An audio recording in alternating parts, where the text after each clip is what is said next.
Oh, hello. I'm John, and welcome back to The Joy of Art. Today we're going to take something beautiful, something perfect, something delicious, a real work of art, the circus peanut, and use it to create a whole new piece of art.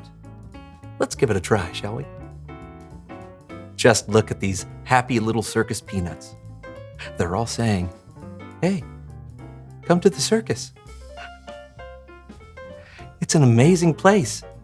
There's a person here who can wrestle squirrels and another who can shoot fire out their ears." Isn't that wonderful? Now what we're going to do is just get them a little sticky. Just like that. Isn't that nice? It tastes like delicious fake orange. Yummy. Once it's sticky, place it anywhere on the canvas. Let the circus peanut tell you where it wants to go. Happy. There we go. Oh, perfect. Just like that. Now continue the process. This is going to be fun. Circus peanut.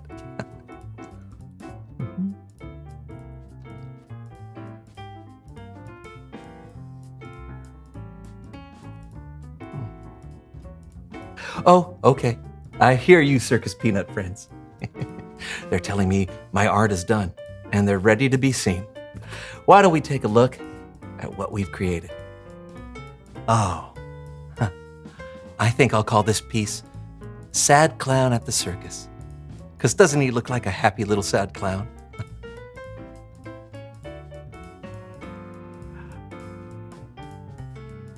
I love it when the art comes to life like that.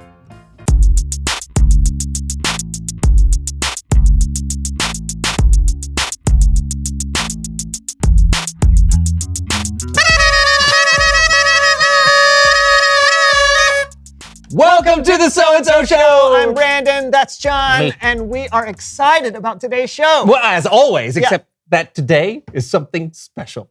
Today we get to announce something we've been working on for years. Yeah, months even. You see, John and I have a little pet project. Yeah, but that pet project has grown into a full-size St. Bernard, and we can no longer keep it hidden inside his little crate. It's time for it to be set free! With up-to-date shots, a license, and a proper leash, of course. Of course.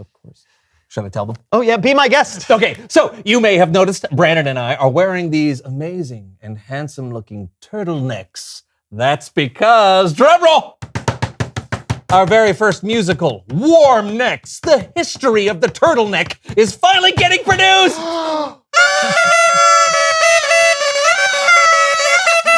You heard him right. John and I have been working tirelessly on bringing the amazing and fascinating history of the turtleneck to musical life. Yeah, let's give them a little taste. Oh, you think so? I All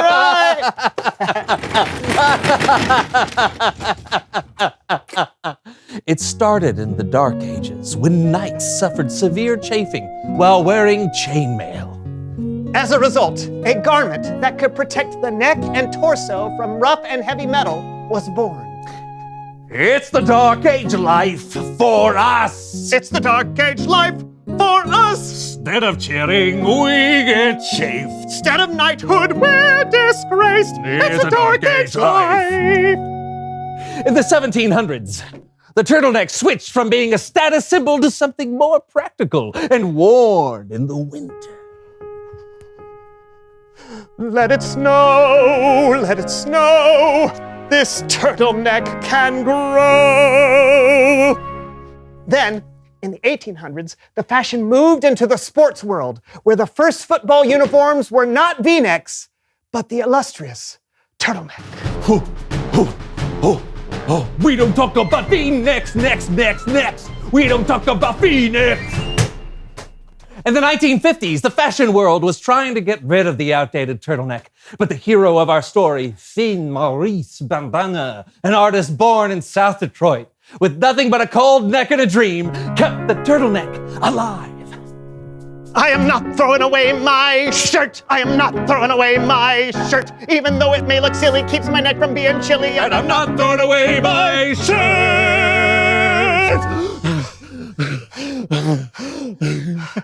Anyway, that was just a taste, an amuse-bouche, if you will. A warm next to the history of the turtleneck. Ooh, boy. It's a heartbreaking yet hilarious tale of the endearing garment and the people who wore it. And it's going to be coming to an off-Broadway theater, not near or possibly near you. Is Yeah. that you? Yeah, that's me. Okay. That's right. It's the producer. Okay. Yellow, it's John. Uh-huh. Yeah. Oh, great. Oh, sounds good. We'll do that. We'll see ya. What did he say? He just called to say he's not producing the musical. But on a positive note, There's a positive note? he said he was sure there was someone out there who could possibly like it. Somewhere. Great. Yeah. That's the last time we try something like that. It's Bible story time with Kellen.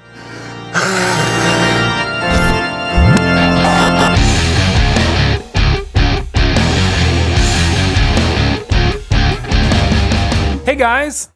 Man, it was tough to hear about your turtleneck musical. I really thought you had something there. Yeah, we did too. Yeah, pretty disappointed. Thanks for bringing it up again. You got a story for us? I do, and maybe it will help.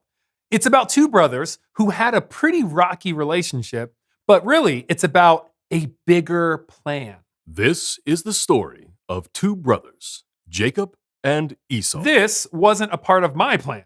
Betrayal, anger, revenge, and a dream that would change the world forever. Wow. All this and more on Behind the Bible.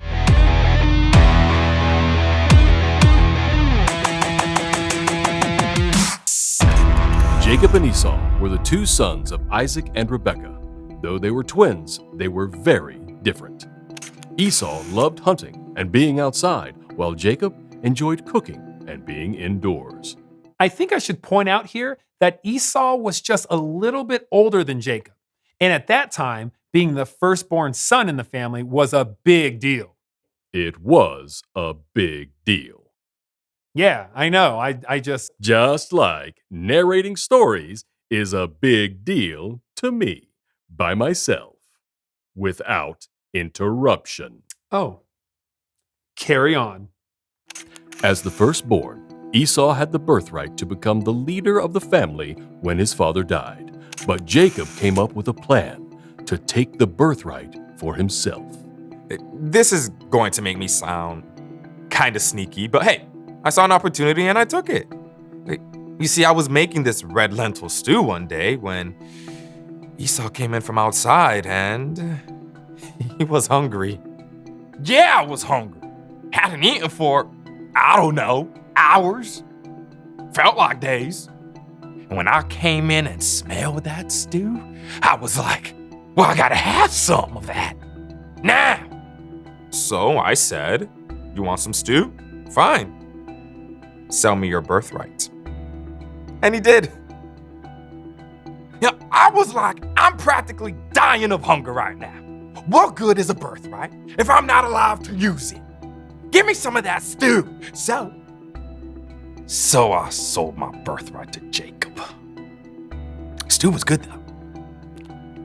For just a bowl of stew, Esau traded all of his rights as the oldest son to his brother, Jacob. But that wasn't the last time Jacob took something that belonged to Esau.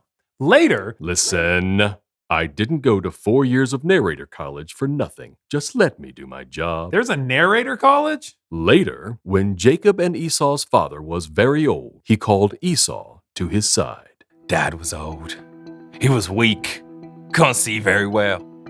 And he said to me, son, I don't know when I'm going to die. Go hunting for me and cook me a meal. Then I'll give you my blessing before I die. So I went out hunting. Didn't think for a second Jacob would betray me. Yeah, so I know parents aren't supposed to have favorites, but Mom liked me best. And when she overheard my father promising to bless Esau, she wasn't satisfied. She wanted my father to bless me instead.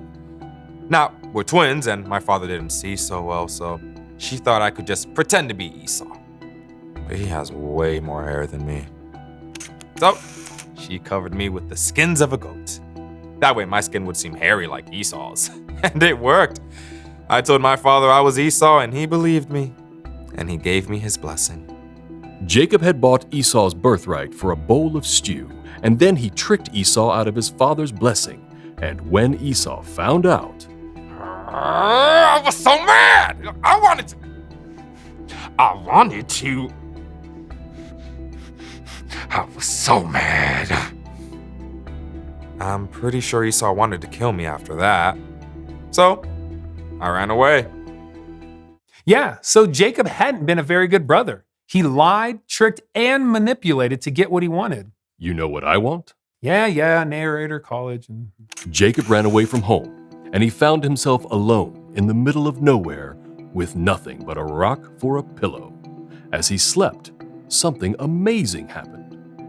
I had a dream, a vision from God. No, there was this big stairway, and it reached all the way to heaven, and there were angels going up and down the stairs, and the Lord was standing there. The Lord said, I am the Lord of your grandfather Abraham and the God of your father Isaac. Your descendants will be like the dust of the earth that can't be counted. All nations will be blessed because of you and your family. I am with you. I will watch over you everywhere you go. After all I'd done, all the sneaky stuff, the lies, God promised to still be with me. I had been trying to make things happen on my own, but God had a bigger plan for me. So I took my rock pillow and set it up as a sacred stone. And I promised right then and there to have faith in God. God really did have a bigger plan for Jacob and his family, a plan to bless the whole world.